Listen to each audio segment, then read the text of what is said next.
Good morning, students. Today we are discuss on the topic complex number. Students, सबसे पहले हमें ये जानने की ज़रूरत है कि कॉम्प्लेक्स नंबर होता क्या है। पिछले क्लासों में हम लोगों ने क्वाड्रेटिक इक्वेशन सॉल्व किया था। सॉल्व करने का मतलब हमारा है कि आपने क्वाड्रेटिक इक्वेशन सॉल्व करके उसका रूट्स फाइंड किया था। रूट्स आपने तभी फाइंड किया था जब हमें ये पता चल जाता था कि क्वाड्रेटिक इक्वेशन के रूट्स कैसे हैं, रियल रूट्स हैं। और एक केस आता था जब डिस्क्रिमिनेंट की वैल्यू लेस देन 0 होती थी, तब हम कहते थे कि रूट्स आर इमेजिनरी, या फिर ये लिखा जाता था कि नॉट रियल रूट्स, और उस समय हम लोग रूट्स फाइंड नहीं करते थे। एज एग्जाम्पल हम एक क्वेश्चन लें, जैसे हम लिखते हैं x² + 9, x² + 9 = 0।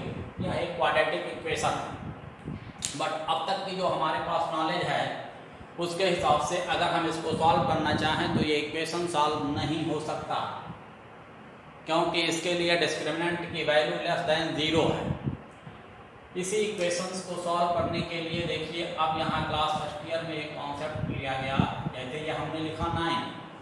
अब क्योंकि कोई ऐसा हमें नंबर नहीं मिलता, कोई ऐसा नेचुरल नंबर या कोई ऐसा रियल नंबर हमें नहीं मिलता जिसका अगर स्क्वायर हम करें तो क्या मिल जाए, 9 - 9 मिलेगा। 9 तो मिल जाएगा, 3 का स्क्वायर करेंगे 9 मिलेगा, बट -9 नहीं मिलेगा। इसके लिए एक कॉन्सेप्ट लिया गया, देखिए क्या, ये 9 × -1 और x² लिखा गया 9i²। यहाँ पर देखिए वैल्यू हम आपको बता रहे हैं, i की वैल्यू लिखी गई क्या, -√1।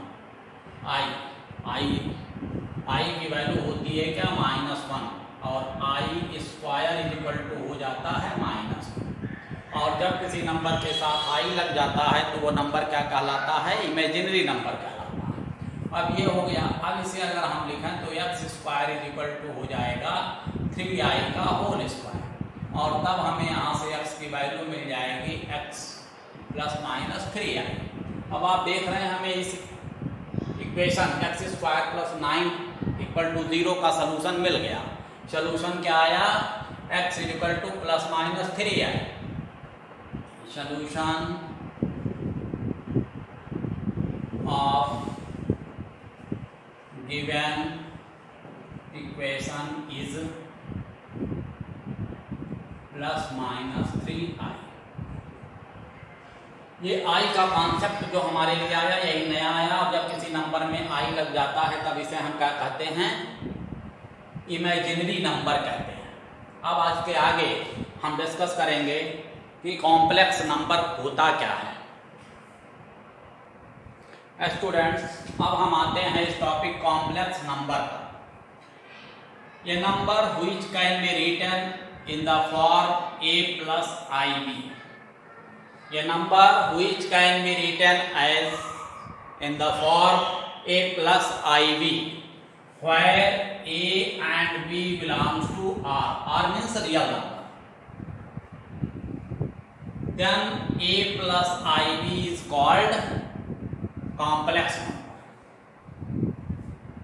बार और ध्यान दे, ये number which can be written in the form a plus ib, where ab belongs to r, then a plus ib is called complex number। It is denoted as z is equal to क्या होता है, a plus ib। इसमें देखिए a जो होता है इसका real part कहलाता है, b जो होता है इमेजिनरी पार्ट कहलाता है। इसको हम लोग ऐसे लिखते हैं, real part of z। Real part of z को शॉर्ट में लिखते हैं REZ। REZ अगर है तो इसको हम क्या रेट करेंगे, real part of complex number z। Real part of complex number z is equal to क्या है, ये। फिर आता है इमेजिनरी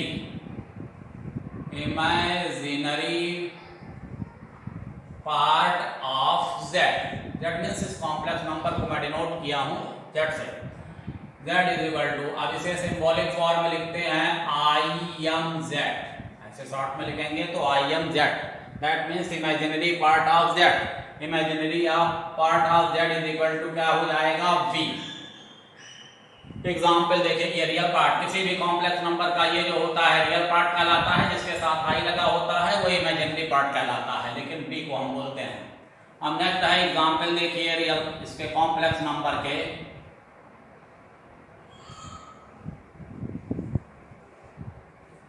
एग्जाम्पल्स में देखिए, जैसे हमने लिख दिया 3 + 4i, ये भी एक real number sorry complex number है।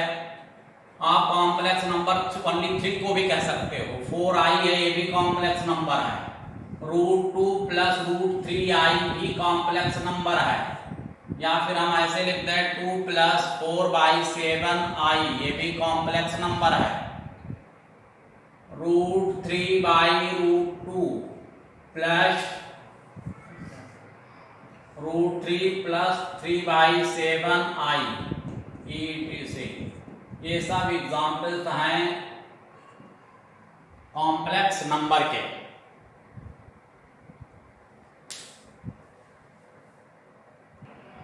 स्टूडेंट्स सपोज कीजिए z1 is equal to a + ib and z2 is equal to c + id। z1 and z2 are two complex number जिसकी वैल्यू सामने नोट है a + ib and c + id। If z1 is equal to z2, that means both complex number are equal.